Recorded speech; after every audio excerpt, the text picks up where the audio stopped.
कभी करुणा से भीगी हुई पलकें, राधा राधा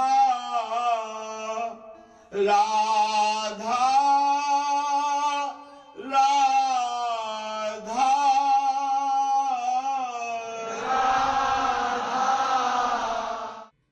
कभी मित्रता के लिए तत्पर हथेली, हमारा डॉलर जिसमें कह रहे थे कि हमको बाबा जी बनना है, प्रपंच नहीं करना है, ऐसा मतलब वो भजन करना है और मतलब भजन करना नहीं होता है। यहाँ पे मतलब जो प्रपंच होता है वो भजन नहीं करते हैं, ऐसा बात होती है। हाँ, और भजन करने वाला प्रपंच नहीं करता। तो हम तो रात को अपना नाम जप करते हैं, कैसे, क्या नाम जप करते हो? राधा राधा राधा राधा। कितनी? हाँ, संत बनना है तुम्हें पक्का। आए? कभी बालकों सा प्रेम, तो कभी खुद का बालक बन जाना।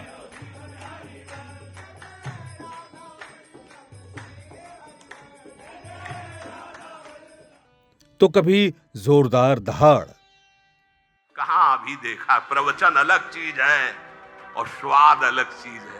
राधा राधा बोल के तो देखो, अगर नाचते हुए मनमोहन तुम्हें दिखाई न दे तो कहना, और जहां मनमोहन उनकी बंसी और जहां राधा नाम तो किशोरी जो महारानी तो विराजमान। लेकिन हर बार हर तरह से एक ही बात बताने, समझाने और ताकीद कराने की जद्दोजहद ने इस इंसान को आज ऐसी जगह पर ला खड़ा कर दिया है जहां से वे अकेले ही अलख जगा रहे हैं।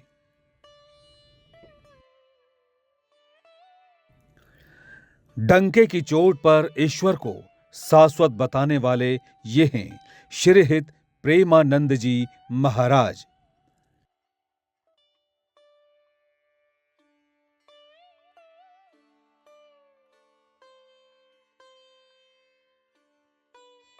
जो आज किसी परिचय के मोहताज नहीं हैं।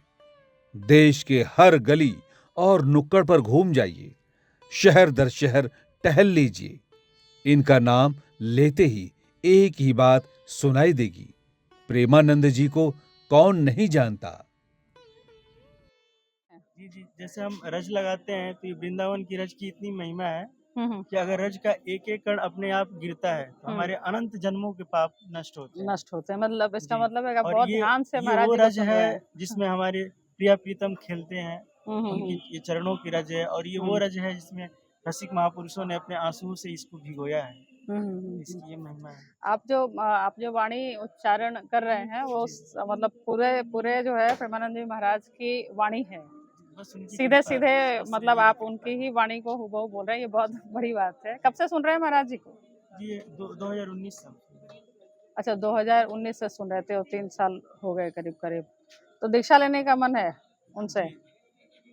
अच्छा, कोई मैसेज उनको कुछ कहना चाहेंगे तो? बस उनकी कृपा बनी रहे और राधा राधा नाम रहे।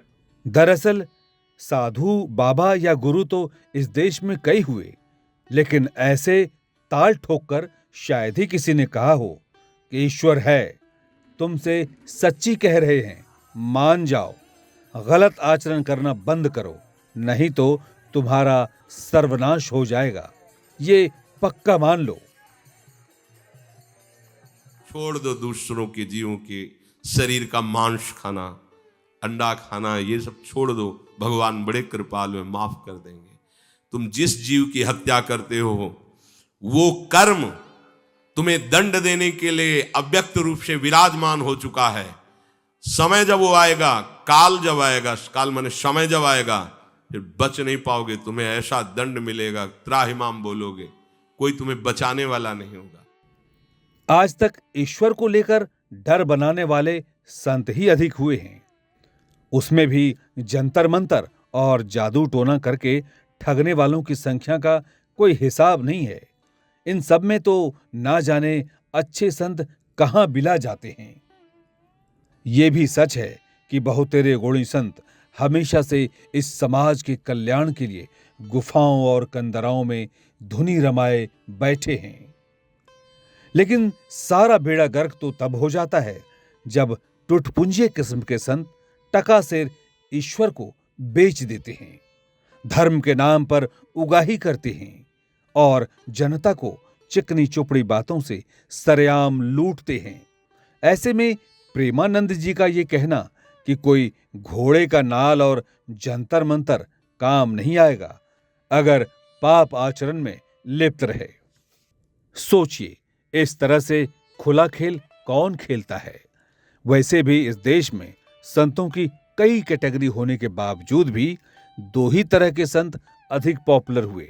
एक तो वे जो चुपचाप जन कल्याण के लिए लगातार भजन में लगे हैं, दूसरे वे जो दिन रात भगवान का डर बनाकर लूटते चले आ रहे हैं। कभी कभी तो वाणी की सुधा पिलाकर भी कम नहीं लूट खसोट किया जाता है। लेकिन प्रेमानंद इन दोनों तरह के संतों में से नहीं हैं। उनकी चाल अलहदा है। बरसों से भारतीय समाज पर जमी हुई काई को हटाने का जो बीड़ा इस जर्जर शरीर ने उठाया है, वह किसी से छिपा नहीं है।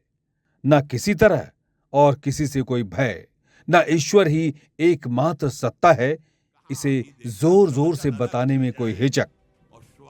और यही वजह है कि ईश्वर के नाम पर लुटे पिटे इस देश के संस्कार बदलने लगे हैं।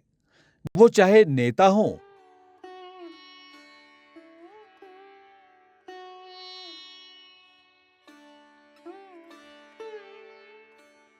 या फिर अभिनेता।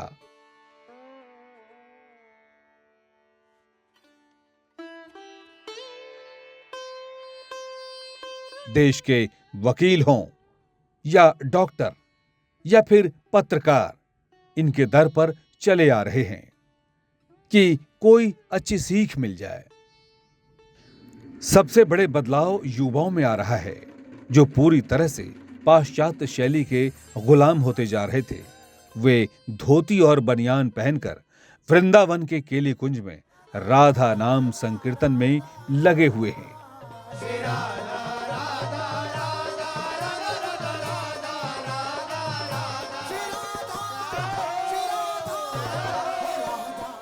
ऐसी 20 बातें हैं जो पूज्य महाराज जी के बारे में कही और सुनी जा सकती है, लेकिन फिलहाल इतना ही।